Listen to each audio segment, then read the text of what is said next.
Good afternoon, everyone. Welcome out here to Woodland Park. I'm John Dale, joined by Drake Abernathy, and we're here with a round of 16 recap. Last week we had the U.S. Amateur Match Play Championship local round of 16 here in Columbia, Tennessee. Drake, it was a really exciting round. What'd you think about the matches overall?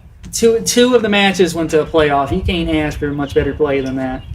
Yeah, it was a really exciting time. With that being said, let's get straight to those matchups. First up, we had Ben Kelly and Swiss Falter. What'd you think about that match, Drake? Both these players have so much talent, and I don't think either one of the players played up to their level. But Swiss ended up winning it in a playoff.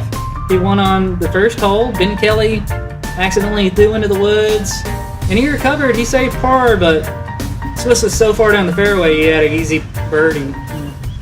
Yeah, and congratulations to Swiss winning that match 1-up. He advances to the quarterfinals this week out here at Woodland Park. But next up, we had a great matchup between Clint Wright and Bradford Watson. And let me tell you, Drake, Bradford Watson really kept this match close.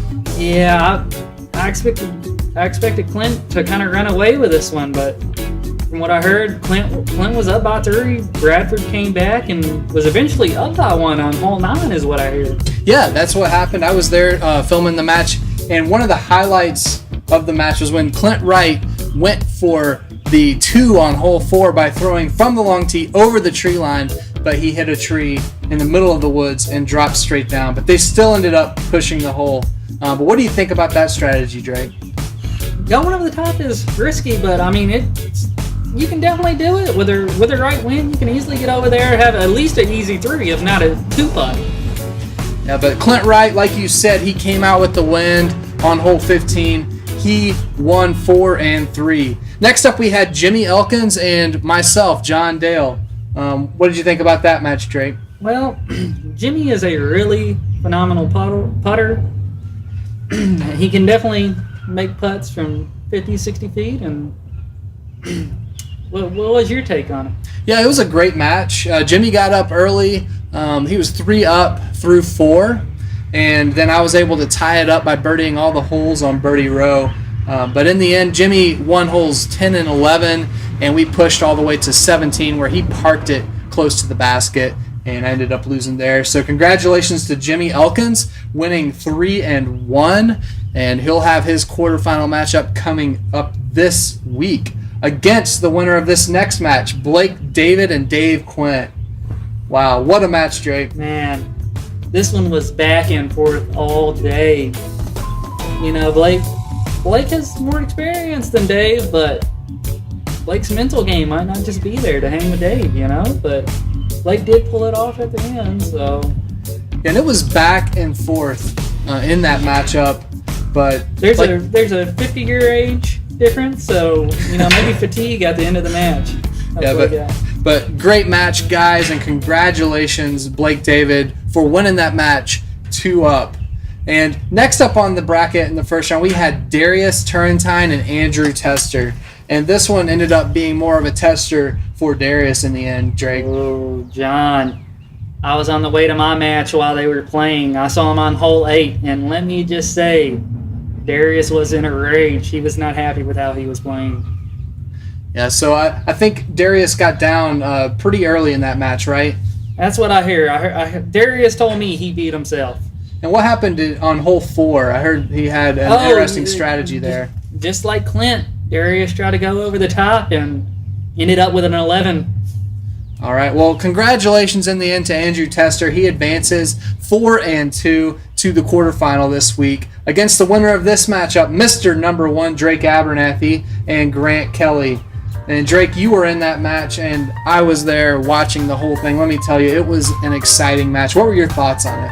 Man, I was playing well, and somehow Grant hung with me. Stroke-wise, I actually beat Grant, but it's a different animal playing match play. Yeah, you both shot great rounds. I believe you said you shot 10 down the longs. I shot 10 down. Grant shot 8 under with his bogeys. So when you look at that, I believe that's a 1,000 rated round right there.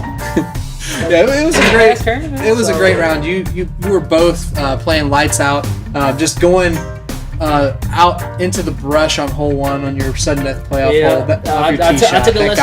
I took a lesson from Ben on our playoff hole on hole 1 too. There's a slight headwind. I flipped my disc over, went straight in the woods. I recovered, saved par, but Grant took advantage, got his birdie. Yeah, congratulations to Grant Kelly for putting together 3 outstanding shots on that sudden death playoff hole and winning the match 1-up. And then we had the 2 byes this past week, Michael Tucker and Seth Singleton. Yeah, those are some close matches, John. Yeah, they'll be facing each other this week actually, in the quarterfinals. Let's get to those matchups, Drake. Yeah. We have some great ones. I would say the highlight is probably this first one we're going to talk about, Swissafalter and Clint Wright. Yeah, and I believe it's going to be the highlight because both these guys, they have so much distance. They're going to go for big shots. We saw Swiss hit an eagle on hole 10 last week, so it's going to be a battle of distances. We know both of them have a good short game. That might be what determines the winner here. Yeah, so who do you think is going to win between those two? Do you have a pick? Well, Swiss is so consistent. He plays so often. Clint, I've seen him shoot really well, and I've seen him shoot not so well. Bradford was beating him, so I can't pick Clint. I got to go with Swiss here. All right, so you heard it there, Drake Abernathy with his pick in that matchup. And next up, we have Jimmy Elkins and Blake David. What are your thoughts on that one, Drake? 2 different playing styles, definitely. Like I said, Blake struggled against Dave Clint. He didn't play up to his level. I think match play might make him kind of nervous. So I'm going to pick Jimmy in this one because Jimmy's been around the game for 20 plus years. He has so much experience. I think, he's going to do what it takes to get it done. And I'll say I played against him in the first round, and his putting was not up to the level it usually was, and he still won. So if he gets his putting on this week against Blake David, Blake better watch out. So great insights there, Drake. Next up, we have Andrew Tester and Grant Kelly. What do you think about this one? My vote's got to be for Grant. I mean, to beat somebody playing so well like I was, I don't see anybody stopping it. Grant's got to win this. Yeah, he's a very consistent player. This should also be a great match this week. And then we have the 2 gentlemen who had byes in the first round. They are finally getting to play human opponents, Michael Tucker and Seth Singleton. I believe you gave us a little preview of this match last week, but go ahead and recap it for those that didn't catch the first video. Yeah, my vote was for Seth originally. I was thinking he was going to take the matchup. But I've seen Michael throwing some Latitude 64 discs, and I feel like it might be a little bit closer than I originally called. All right. Well, we're looking forward to these matches. And with that being said, we do have some results in. Drake, you put together a bracket challenge for this tournament this year. What are the results looking like on that so far? How many brackets have been busted? Well, actually, it looks like nobody's going to get my big prize for the perfect bracket because all the brackets were busted within, I think, the first 3 matches. Okay, wow. Yeah, but there's like a 4-way tie in points right now. And what does the winner get at this point? The top point grabber, what do they win? What do they win? Well, we have multiple discs from several different companies. A little bit of West Side, Trilogy, Innova.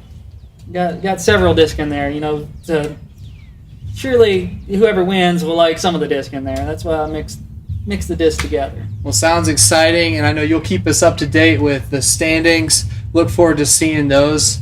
But stay tuned. We'll be back next week with a semifinal preview for everyone and recaps for this quarterfinals. And we'll bring you live coverage when we're able to. But for now, let's take it over to Nigel Atkins, who has some updates on the U.S. Dart Championships for us.